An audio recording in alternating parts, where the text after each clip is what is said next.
Howdy. So, hello everybody. Today I'm here with the lovely Asia, who is also an ex-Jehovah's Witness, and she's very bravely decided to come on and have a chat with me and share with us some of her experiences of being a Jehovah's Witness and what she went through. So, thank you for joining me, Asia. Thank you for having me. Hope you're well. As well as I can be. So, normally I start by asking my guests, how did you become to be a Jehovah's Witness? I am a third generation born in on both sides of my family. I'm third generation too. Yeah.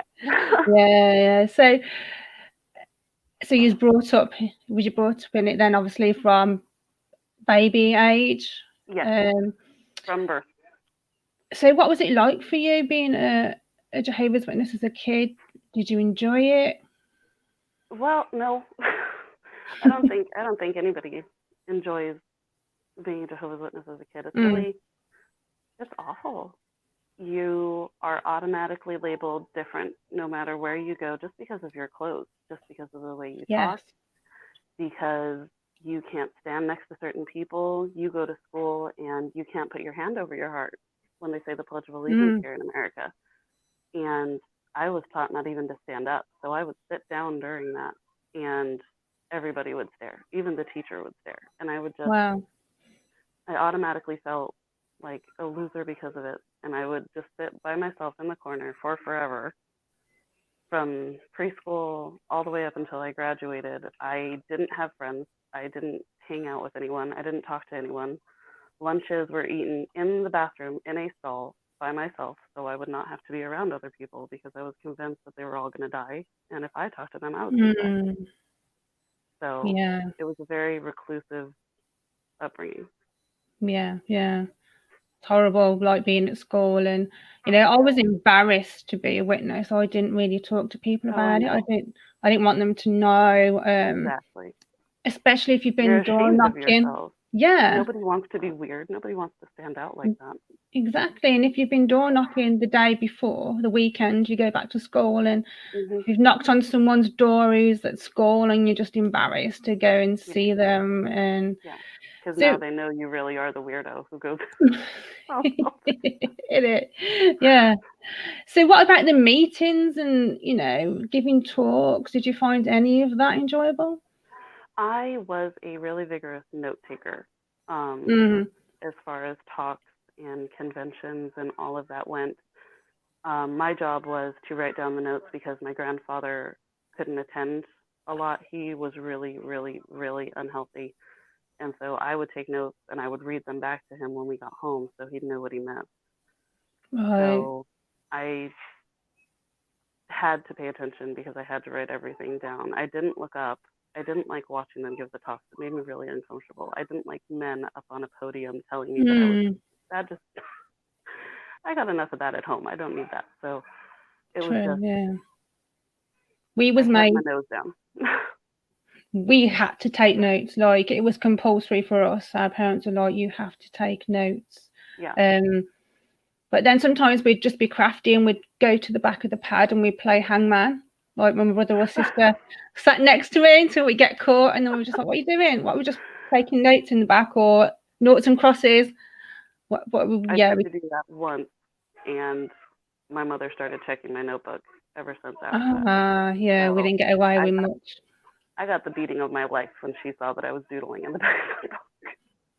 But it was so boring as kids, though. And there's absolutely nothing to do. You just have to sit there for hours to this mundane person talk about something that you don't even understand. It's just, you're a kid. You want to go outside and play. You want to do whatever. You don't want to sit down and hear about how people were sacrificing their children and how the world is going to end and everyone you know is going to die. And it's not. It's terrifying. Nobody should be brought up that way with that fear that every moment of your life you're going to die. Something is going to happen. Armageddon is coming, like, right now. And you wake up every morning just like, oh my God, it's going to be here. It's coming. It's going to be here. And it never did. Hi, Anita. You didn't go through school as a JW, but sadly I made my 6 kids endure being JW kids through school. Yeah. That's got to be a hard decision Uh, too, honestly. I have 4 kids. I could never, no. mm. I think a lot of people say no. that though. It makes them realise that what they went through Yeah, as a kid, they wouldn't put their kids through that. it So does. It really does. yeah. So was your parents strict with things like what films you could watch, what music you could listen to? So my parents divorced when I was really young. I was around 5 years old. My Oh, dad is a giant whore, and he sleeps with everything. So he and my mom separated, and my mom got full custody. I didn't see my father a lot. It was very sporadic, maybe once a year, for about 5 years until he got remarried. But there wasn't really TV in the house. There wasn't computer in the house. Um, I spent a lot of time with my nose inside of the Insight books and the Watchtower reference books, where they're like the entire years in the big thick books that just have mm-hmm. all of their publications. I would be given a list of topics that I needed to study on, and I had to write a paper on those topics.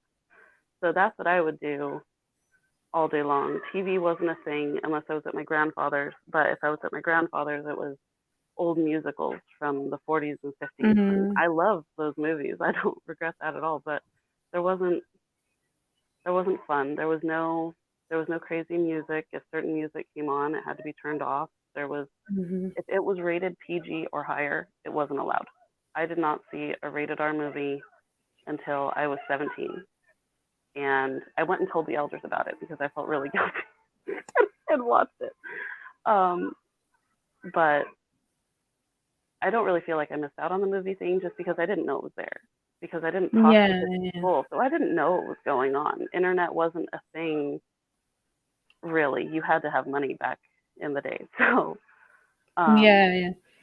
there wasn't like the feeling of missing out on anything until I got out, and then I realized, holy crap, there's a lot of stuff out there that I didn't get to do as a kid, and I'm doing it now.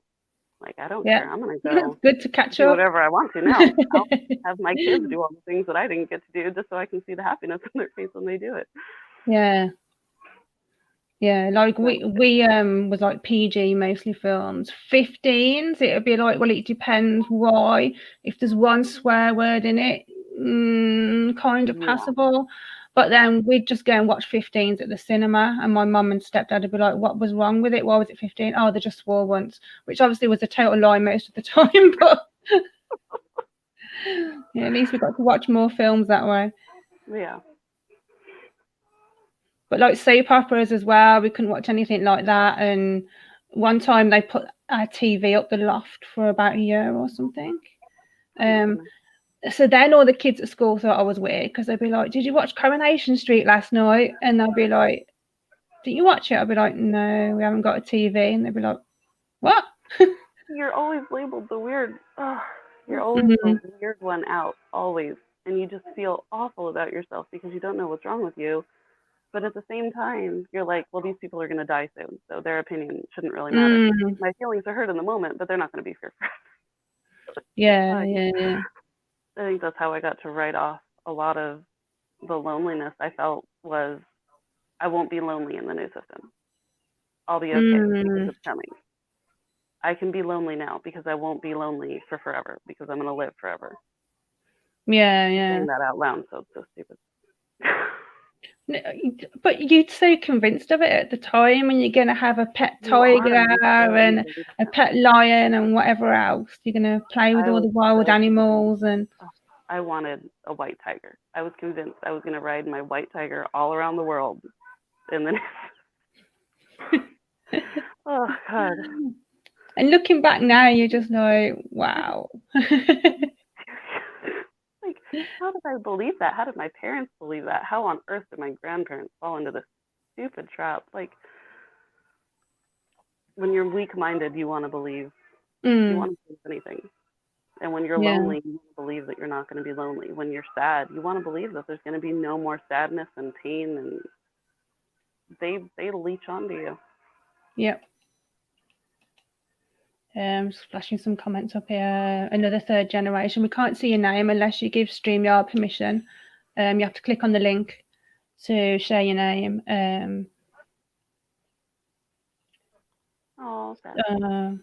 Yeah. So it does get you bullied at school, though, doesn't it? Like being forced to go out and door knocking and Oh my God! And taking that stupid magazine into your teachers. I remembered about the school brochure. Was it when I had my chat with Mike? I was saying there's a brochure that they used to make us take in and give to all the teachers, and I couldn't think what it was called. So I asked in the group, and they said, "Was it Jehovah's Witnesses in school?" And I was like, "Yes." I just remembered it was blue, but I'd leave it in my bag. There's a different one.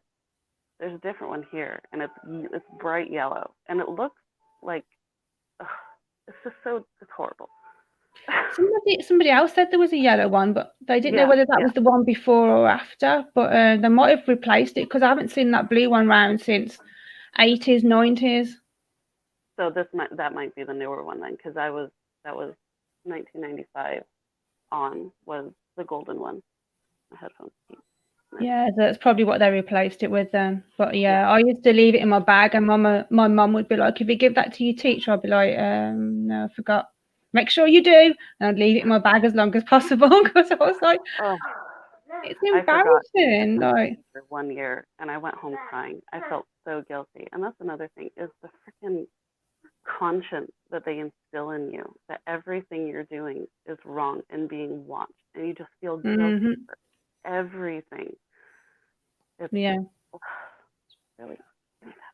And as Anita says, definitely like that, it makes you not want to leave because they tell you you're going to see your dead loved ones again.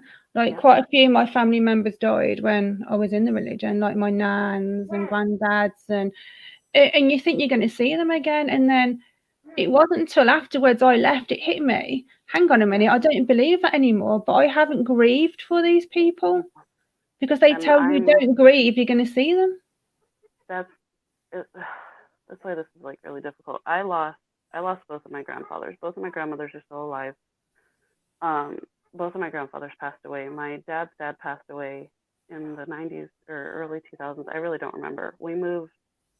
So I was born on the East Coast in Maryland, and my mom moved us across the country to New Mexico where her family was. So I didn't see my East Coast family. I haven't seen them in 20 some odd years. So moving over here and everything, it's just everything was so disconnected, and I lost contact with him, and I regret it because he was the most biggest cuddly pop you've ever seen in your life. Like I envy my cousins so much. They got to be with him all the time, and I remember he was big and burly, and that's it. But my grandfather on my mom's side, the anniversary of his death is actually this coming week. And he's been gone almost 13 years.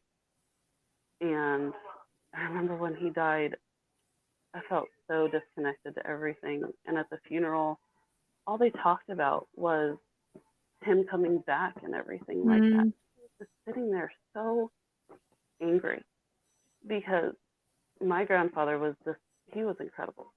He was the most amazing man. He lived for his 4 children. He lived for his grandchildren.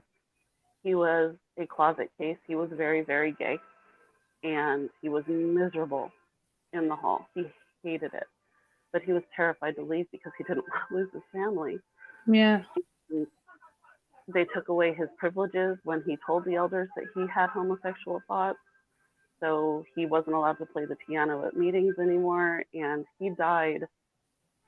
And I haven't grieved. I've been out for 8 years, and I'm still trying to grieve, and I don't know how, because for 24 years I thought everyone who died that I knew was going to come back. Yeah. I don't know how to process that. I'm never going to see him again, and that kills me because he was my best friend. He got me through all of this crap that I went through. And I know that my family isn't grieving either. My grandfather is still inside of a box. He is still in his ashes and inside of my mother's closet. She can't grieve. She doesn't know how. and she can't let it go. And that breaks my heart. I feel bad for her, but at the same time, I kind of like that she's suffering. And that may seem like a horrible thing, but if you knew my mother, you'd get it. So Did, it's I just. know when I was going to grieving. talk about, sorry. No, go ahead. I know I was going to talk about your mom. Did you want to bring that in now or later? Or? Honestly, whenever is good for me. So you tell me. Okay. The next question I had for you was at a young age, did you feel pressured to get baptized? Because I know I did. So I felt the pressure, but luckily my grandfather put his foot down with my mother.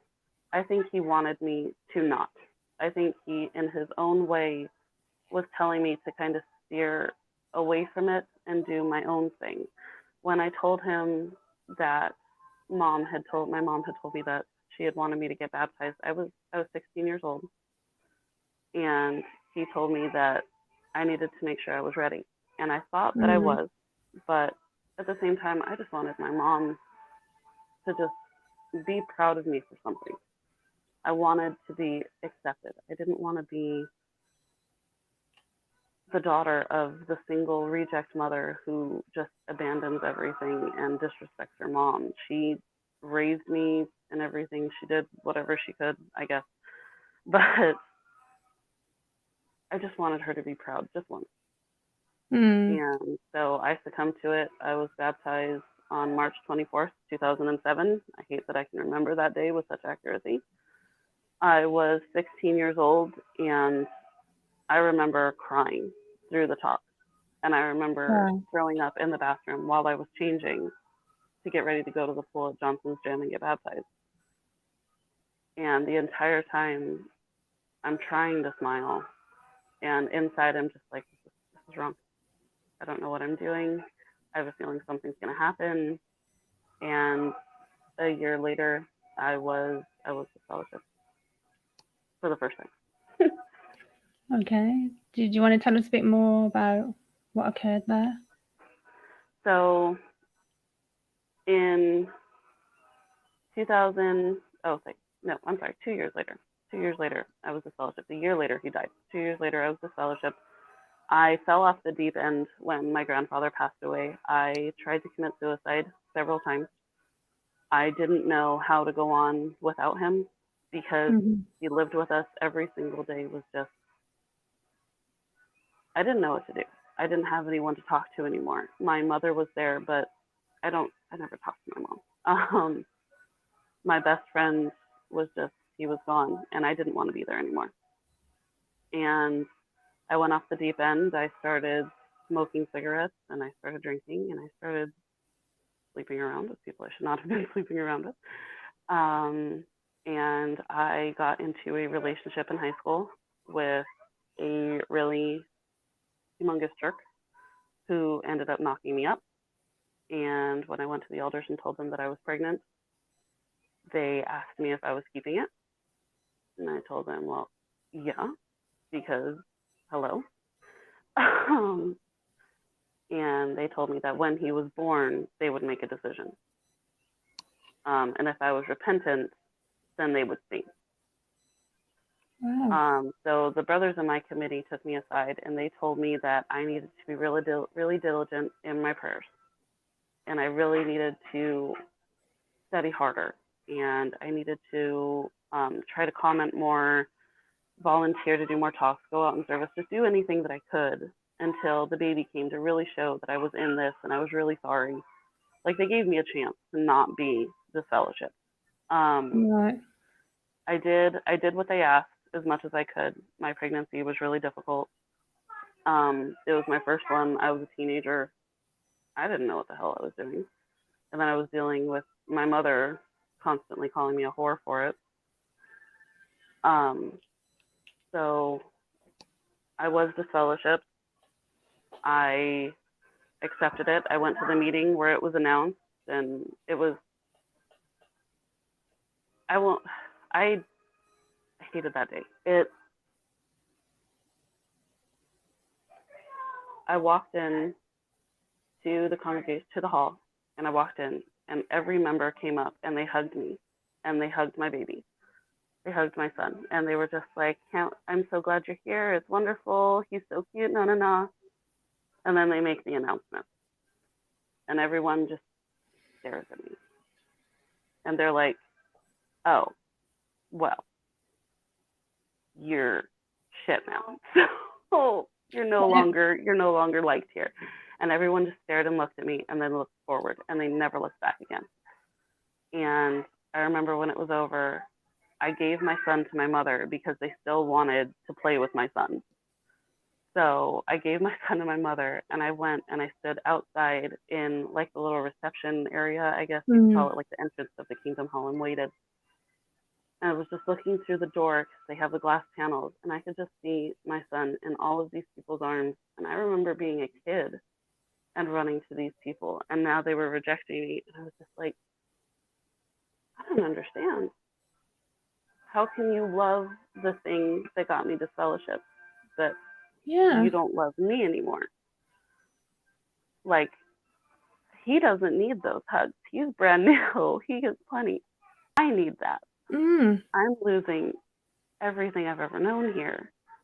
And it was just, I hated that day. I went home and I cried, and I was just like, I'm going to go back, but I don't really care. I just want those people back in my life. And that's what I did. I went back 2 more times. I went back and unfortunately got married to a man who was not in the congregation, and got disfellowshipped again for doing that. And I regret that. I had my daughter, and I went back again. And the nail in the coffin was, my daughter was a month old, and my husband at the time was a very, very mean drunk. Very, very mean drunk. I had gone to the elders asking for advice because I didn't know what to do. And they told me to just submit. I needed to keep my head down and just do what I was told. And I was like, okay, I've been doing that my whole life. No problem. I can shut up and keep my head down. I have been trained to do this. One night he came home, and I had forgotten to do the dishes. And he drank an entire bottle of rum and started wailing on me. And he beat the shit out of me, threw me through a table and a window in an entertainment center. I was thrown off of the second floor balcony onto my vehicle and shattered my windshield. I was bruised and cut all over. I actually was able to get a text over to an old friend asking her to call the police and send them to my home because he had a gun. Wow. And he had pulled the gun on me and my 2 children. My son was 2 and my daughter was a month old. And he was about to kill us. And the police came in, like right when he was about to. And they got him down, and we were made safe and everything like that. But I remember going to the elders after it happened, and I was bruised and black and blue, and I had a splint on my wrist, and they asked what I did. And I'm not surprised, but oh my God. I told them that I didn't wash the dishes and that he had gone insane. And they told me that I wasn't submissive enough, that I needed, that even though he wasn't a brother, I still needed to respect the head of the household. And if he had told me to get something done, I should have done it. So I earned my beating. And that was the nail in the coffin for me, just because how can you do something like that? 3 people could have died, and you're blaming me. I'm so sorry that you went through that. Like, that's horrific. And it's actually it's not as bad as the stuff I went through as a kid, which I completely skipped over, and I didn't mean to. I'm sorry. That's okay. We can go back to that. Exactly. We can go back. It's not. It is horrible when you hear about it, and going through it, it was terrifying. But looking back, it is not the worst thing I've ever gone through. Not by a long shot. And their reaction though, it's disgusting. Like, you know, and people try and say, oh, they don't encourage domestic violence victims to stay with their partners. Yes, they do. I know people that have been disfellowshipped because they won't go back to their domestic partner. They told me unless he committed adultery, physical adultery, I couldn't divorce. So he can beat you up and put you through a window and a table, but you've got to cheat on him or he's got to cheat on you for you to split up. Oh, no, I'm not allowed to cheat. Only he is. Wow. Yeah. Ridiculous. Yeah. Disgusting. Did you want to go back and touch on your childhood? Yeah, we can. So I am going to release the names just because people, well, one of them is still out there, and I know he is not done doing what he is doing. So when my mom moved us back to New Mexico, we lived with my grandfather for a little while just so my mom and dad could get on their feet. And I was left in the care of my uncle, my mom's younger brother, who had mental disabilities, apparently. Me and my brother, I'm not going to call him my brother, me and the other person who was birthed by my birth giver were watched by him. And from too young, preschool age, he started sexually assaulting me. He would come into my mother's room after she had gone to work in the morning. He would climb under the covers and he would just have his way. He told me that if I said anything, I was going to die, that he would do it himself. He said that no one would believe me. And he said that no matter what I did, it wasn't going to stop. And it went on for years. I never said anything. I was told not to say anything. You're not supposed to talk. You're a girl. You keep your mouth shut. You are a girl. You do not have a voice, period. And so I didn't have a voice. It stopped a few years later when my mom had come home early because she had forgotten something. And she walked into her room and she saw him. And I don't remember what she said. I remember screaming. I remember her screaming. I remember her grabbing me and grabbing the other little child and taking us to my dad's construction site. And I remember her being so angry. But what really confused me was they put me in front of elders, not police. The police were not called. The state was not informed. My uncle was sent by my grandparents to a rehab facility for sex offenders, which is basically a little resort in Las Vegas, New Mexico, where they let you blame all of your problems on someone else, and then they let you go with a handshake. His name is David Jenkins. He lives in Oregon. He is a very, very large, very, very intimidating, terrifying man.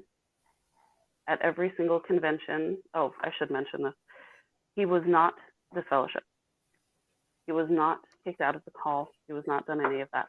He was moved to a different congregation, where less than a year later, he did the exact same thing to another little girl. So they moved him again. Disgusting.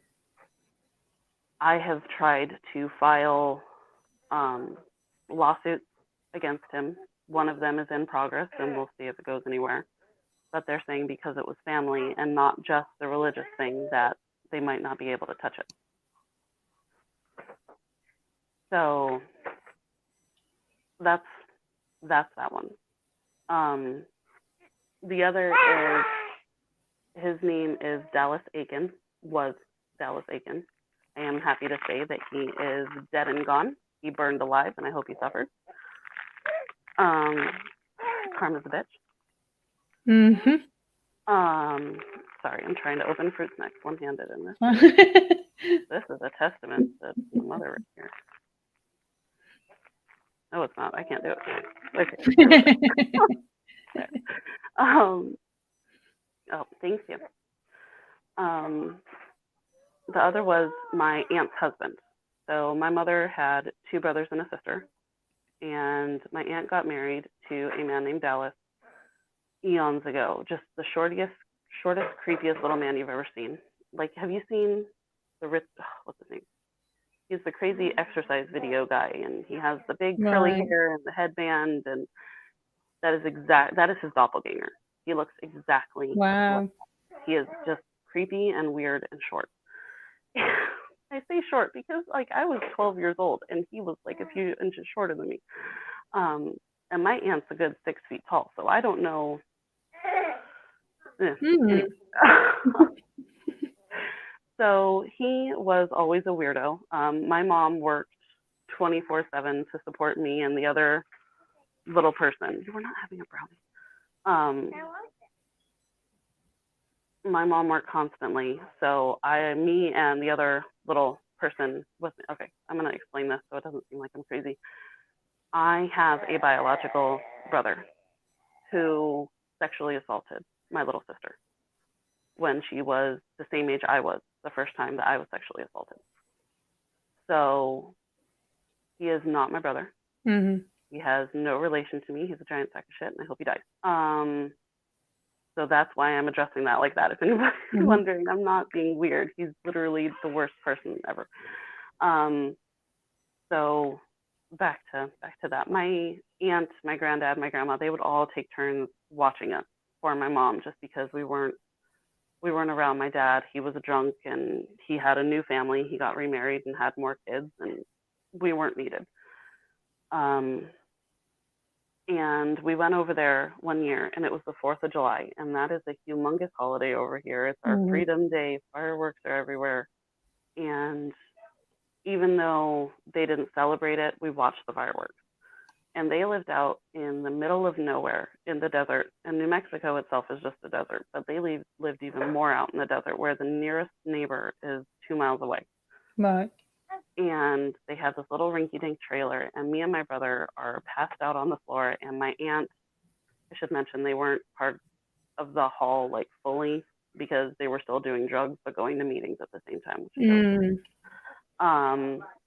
and I woke up to something touching my arm, and it was my uncle kissing up my arm. And when I asked him what he was doing, he said that I needed to come with him and I needed to be quiet.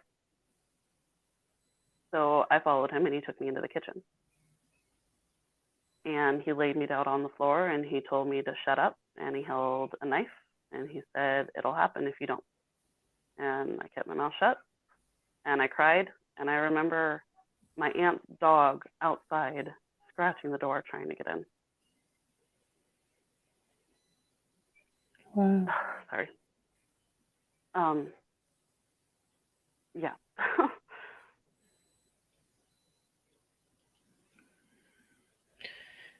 There's some evil, disgusting people on this planet. Yeah, there is.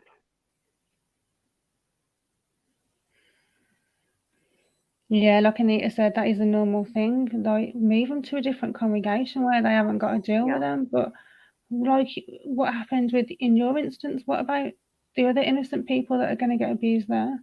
Yeah.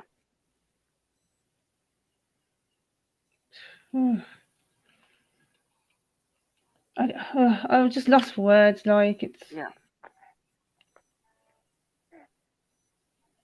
bad. So did anything come of that after? So we seem to have lost connection.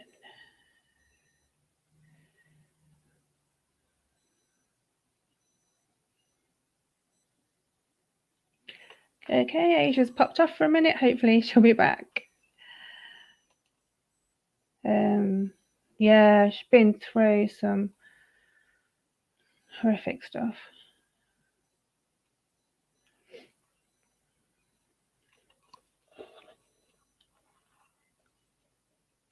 Her internet connection might have gone down, I guess.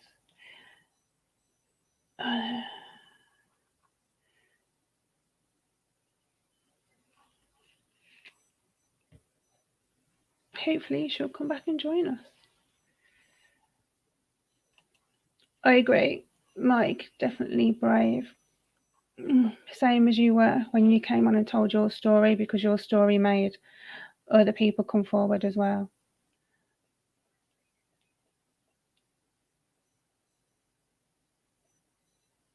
Oh, okay. So, am I back? are you back with? Oh, and you just seen your private message. Sorry. Oh, no problem. I took care of that, so we're good to go. Okay.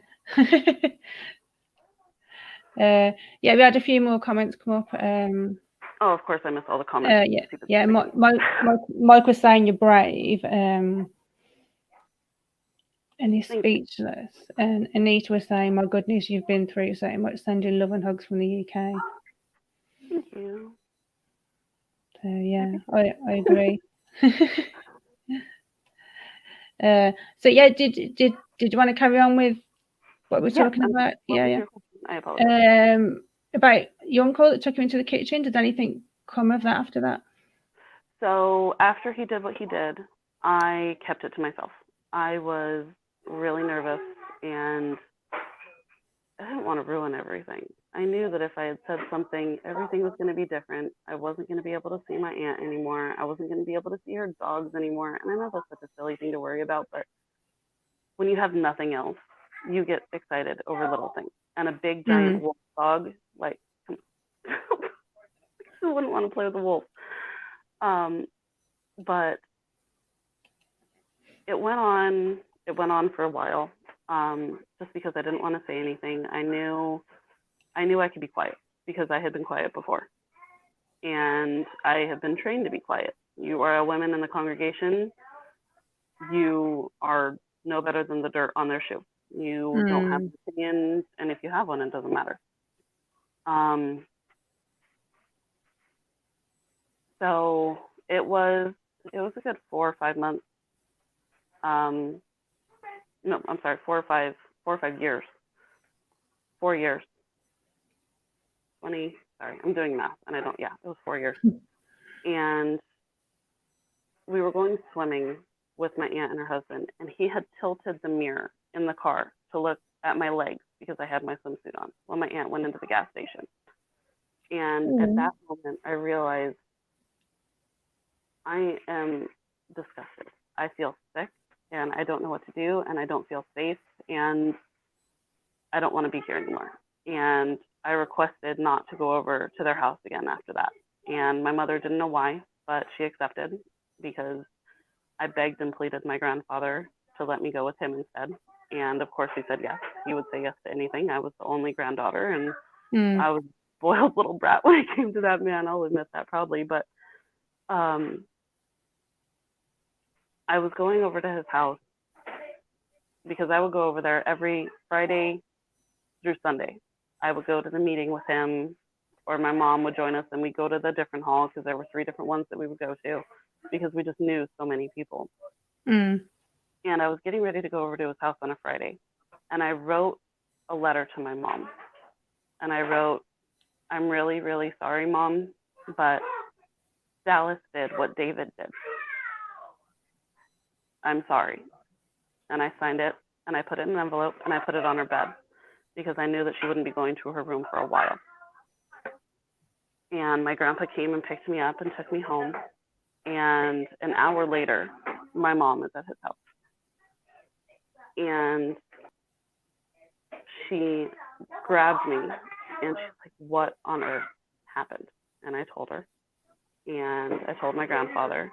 And they were very supportive, and they were, well, I guess they were trying to be supportive. Just lots of affection, lots of hugging. "You're okay. Are you okay? Is there anything you're leaving out?" Stop. Oh my God, I'm sorry. Literally, all 3 of you, shut your faces. This is not World War III, but it's about to be. Anyway. And they called my aunt because she didn't know. And they said, "You need to get over here. You need to go over here now."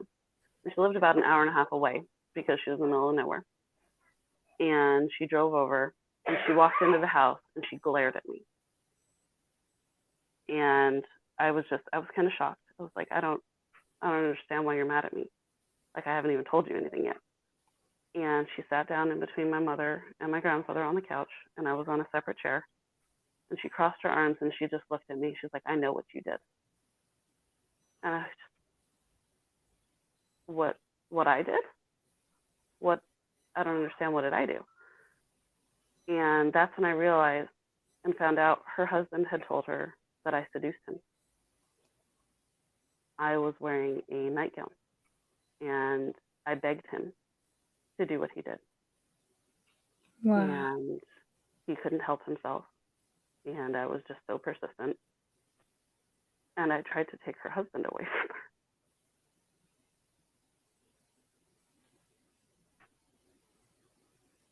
And this entire time, I'm just staring at her like, you are the smallest person in the world right now. I am so sorry you are so blind. I am so sorry you are so dumb. But my heart was breaking. I knew that I had lost my aunt, and she still has not forgiven me. Wow. She hates me with a passion. It's insane. So that was, what year is it? It's 2021, and that was back in 2006 was the last time he did it. So I haven't had a relationship with my aunt in a long time. She has never forgiven me. She still blames me. Her husband was an alcoholic, a very, very heavy alcoholic. He also did it to multiple children in the congregation. We also went to the elders who asked what I did. And when I told them I was wearing a nightgown, well, automatically, did you really think he'd be able to control himself? Well, with a freaking 15-year-old, yeah, I thought he'd be able to control himself. So I had the blame on me. I was wearing a short nightgown. I did not have a blanket over me. I did not tell him no. So he got off scot-free to go do it some more. So did your auntie blame those victims as well? Did she say they seduced him? She refused to believe that other victims existed. She, after a couple of years, she still blamed me, but she was convinced that I was over-dramatizing the situation. And it wasn't just her, unfortunately. My mother now claims that I over-dramatized both situations. That I'm fine and there's no lasting psychological effects and I'm just doing it for attention. And the thing is, it's not just psychological. I was told I wouldn't be able to have children because of what had happened to me. I was told that I was so damaged. Wow. And I have 4. So thank God the doctors were wrong, but it wasn't just psychological, it's emotional, it's physical. But the blame is never on the man. It doesn't matter what the situation is. The woman is the temptress. The woman is the snake in the grass. The woman is the one who does everything wrong. So automatically the blame is going to be put on the little meek one, especially with their stupid 2-witness rule. Yeah. And you was a child. Like, I'm sorry, who's going to watch someone rape a child? Like, I'm sorry I didn't have a witness there for you, but it doesn't mean it didn't happen. Yeah, and when you're reading the the elders book, it says 2 or 3 witnesses. So that's even worse. Like like you said, who's going to rape somebody in front of somebody else? Why would you sexually assault someone in front of other people? Do you see how flawed that thinking is? It's not you're going to be like an exhibitionist, pull up a chair. It's not like that. It's a crime, and they get away with it. The Jehovah's Witnesses are a safe haven for pedophiles and sexual offenders. It really is. And we can tell by your story, it happens. And this is the reason why, we tell people about this and try and raise awareness because this is happening to people. It's real. It's not just apostate lies. It's real life stuff that's happening. It's horrendous. I know that little girl that got hurt, she killed herself a couple of years ago. She couldn't get over it. And I knew her. And I grew up with her, and she couldn't handle it anymore. And I remember hearing that she was gone, and part of me was jealous because mine didn't work. But the other part of me was so relieved that she didn't have to live with that anymore. And then just heartbroken because this wonderful person was taken away because men are perfect. It's insane. I'm lost for words again. Heavy, horrible. See, they don't see the sex offenders as a problem. They think of that as a badge of honor in the Watchtower. It's incomprehensible. You just cannot get your head around it. It's just... I've been trying to understand, and I went through it. I can't even fathom how my mom is still in that. I look at all of my children, and I'm like, if anything like that happened, there's no way in hell I could have faith in something like that. You're not protecting your children. Why the hell would you protect them later? Yeah. You want me to have all of this faith and put my life in your hands and my children's lives in your hands, but I literally did, and you brushed it off. Shocking. Yeah. So what happened with... And so you don't talk to your aunt anymore. So what happened with him? Did you say? What happened with him? Yeah. So, like I said, he was a rip-roaring drunk. He still lived in the trailer. He and my aunt separated about 10 years ago. They stayed married. They were still in love with each other, but my aunt couldn't live with the alcohol. So they were married, but separate. They were still intimate, but they were living separately. And my aunt has her trailer on one side, and he had his own trailer in the other city. And this was the most wonderful call I had ever gotten from my mother. I cried. I was so happy. She called and told me that the trailer had burned down. And I was like, oh, thank God. All those memories. Finally, it's gone. And she told me Dallas was in it. Wow. And I may seem like a horrible person because I'm smiling, but this person put my family through so much hell in hearing that he suffered.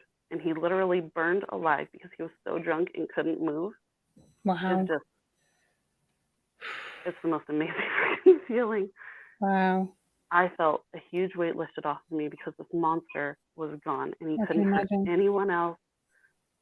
And he suffered. He burned alive. And that is exactly what I wished would happen. And it actually did. So if anybody's waiting for karma to hit someone, it's coming. Trust me. It just takes a little bit. I mean, I don't believe in hell, but I hope he's still burning somewhere. Oh, I do too.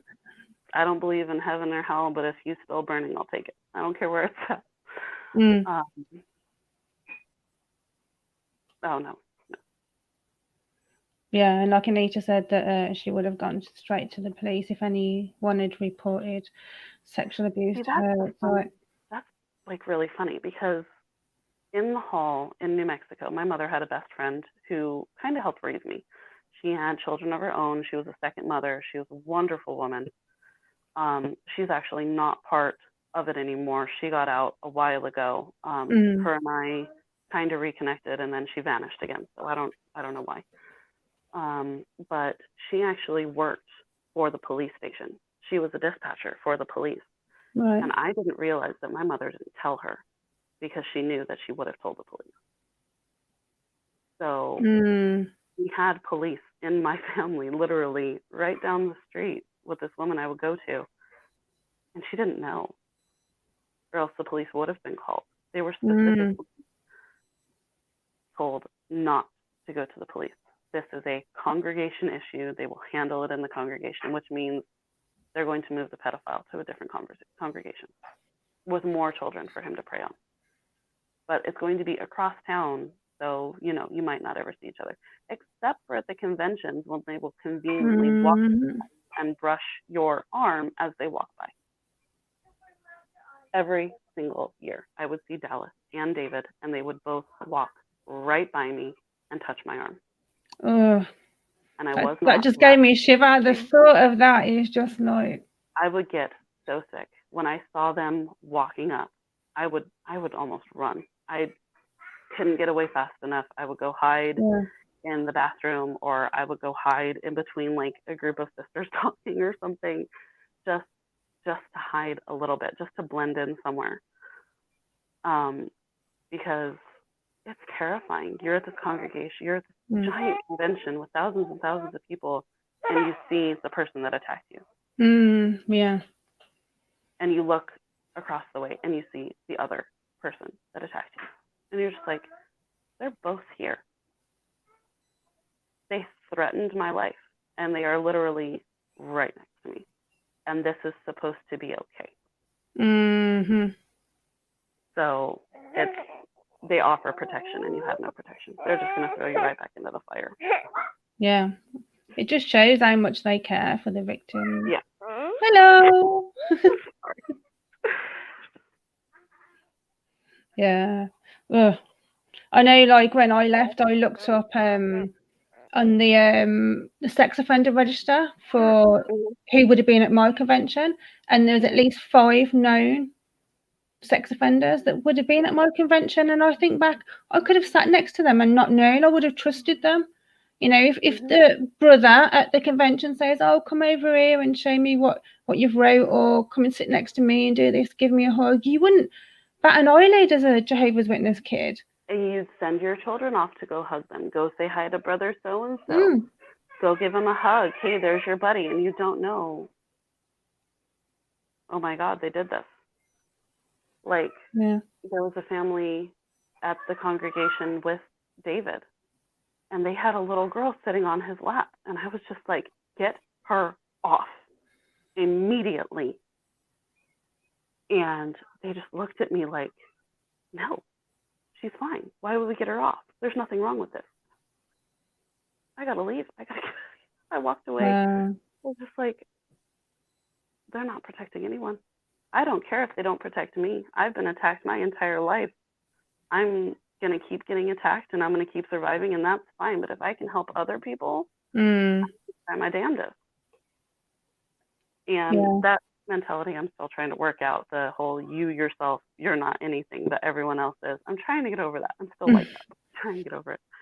But and it's not just the Jehovah's Witness kids either. These people have jobs outside of their religion. So these people can be working in schools, in places where they're going to see and associate with people's children. And because they haven't been reported, nobody's going to know what they've done. It's just so wrong. So how, I don't want to like skip forward. If you've got more to talk about that, how did you eventually come to get away from the organization? So I escaped 8 years ago. It was after my daughter was born. It was after I had left my first husband. I remember talking to an elder and telling him that I wasn't safe. I didn't feel safe, and that they weren't helping me, and I needed to step back. And he told me that if I stepped back, I would be disfellowshipped, and that I would regret it, and I would lose my protection, and I would lose my family, and I lost it.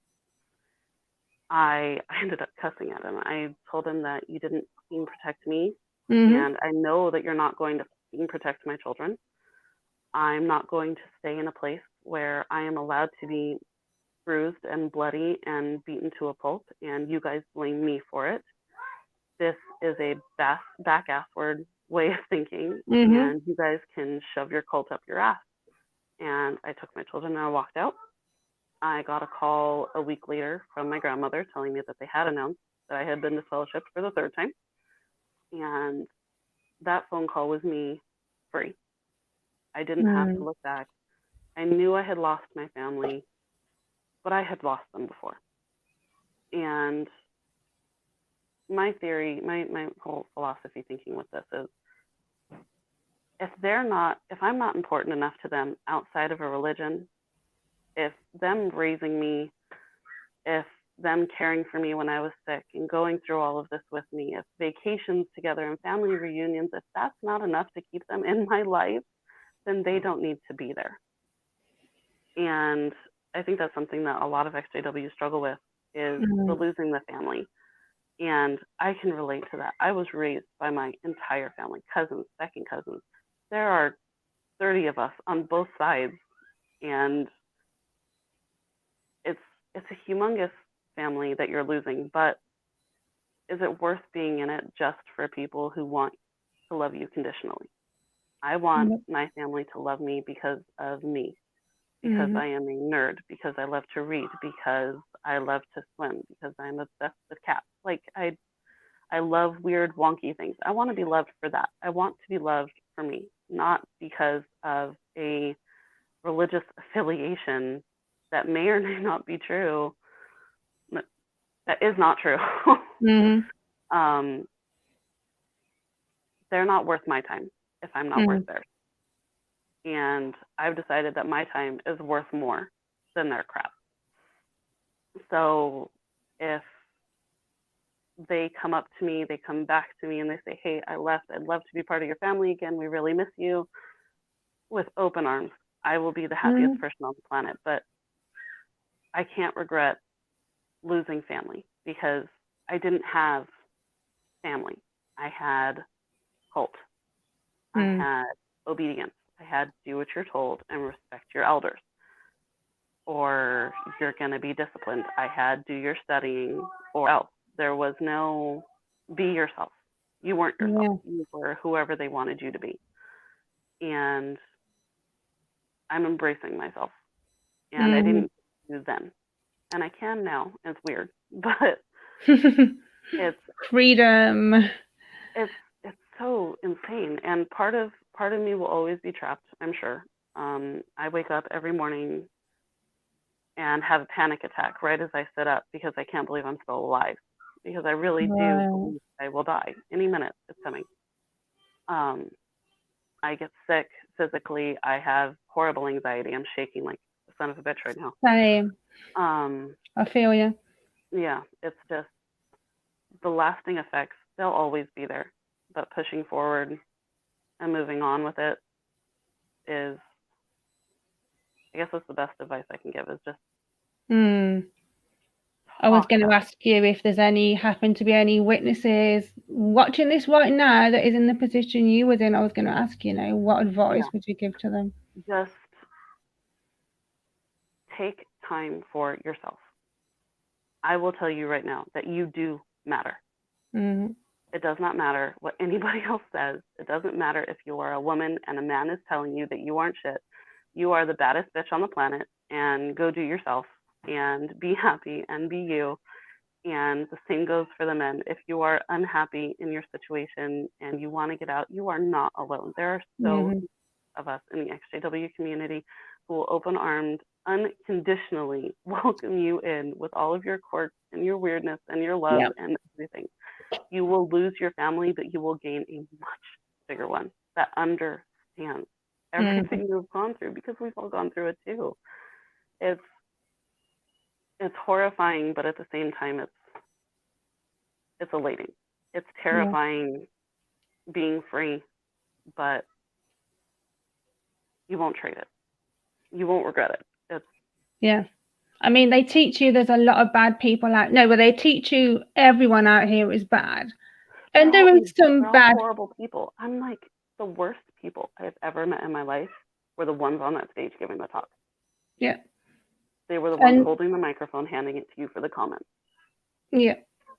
And naturally, there are some bad people, but the majority are good. And like you said, they will support you, they will help you. And this is why I've ran my Jehovah's Witness group now on Facebook for 12 years, because when I left in 96, there was no one to kind of talk to unless you knew another Jehovah's Witness.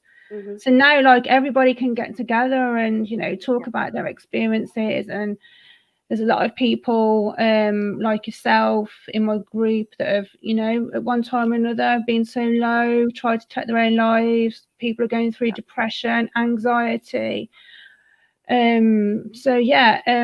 my Facebook group is Jehovah's Witnesses Unite. So, you know, you don't even have to be an Jehovah's Witness. If you have Jehovah's Witness family that you want advice, if you've got a partner that's a Jehovah's Witness or an ex-Jehovah's Witness, if you're an ex-Amish, ex-Mormon, everybody's welcome to come and join the group. And I should say now as well, it is a casual group. We do allow adult topics. You know, we do allow people to have a laugh in there. People are allowed to have discussions.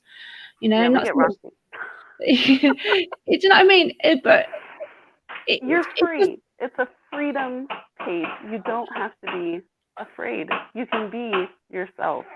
Yeah. You can explore yourself. You can learn new things. You can try new things and hear about new experiences without being judged and told that you're wrong. Yep. Or told that you're gonna die. Like, you can live. Yep. I mean, we just keep not seem like it, but you can.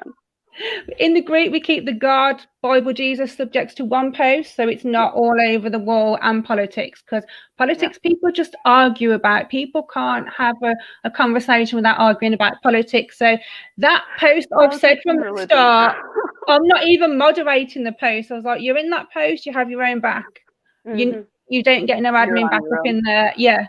So that's the way it's run. But yeah, so thank you for joining me. It's been a heart-wrenching chat. You've really been through some really awful stuff, and you know, I'm glad that you are still with us. And I know for a fact you doing this chat with me today will bring more people to come forward. It's been like an ongoing. When I started this, I wasn't sure how well it would go, but someone to do a chat with me, and then someone PMs me and says, oh, they were so brave, can I come and tell my story? And it's just literally snowballed. That's that. perfect. That's exactly what it needs to be to get this. I'm going to call it a cult. I don't care if I offend people. To get this cult buried and dead, we need ex-Jehovah's Witnesses. I don't want to say like me, because that sounds cocky as hell, but like all the other people that you've had on this show, telling their stories, making it known, exposing these people for who they really are. Because who they show themselves out in public is well-dressed, well-mannered. And behind the doors is a whole other story. Nice people. Yeah. Nice people. Yeah. Loving people. Warm people. Accepting people. They will accept you if you are exactly the way they want you to be. Yes. Conditional. Everything's conditional. Yes, everything is conditional. Absolutely everything. Yeah.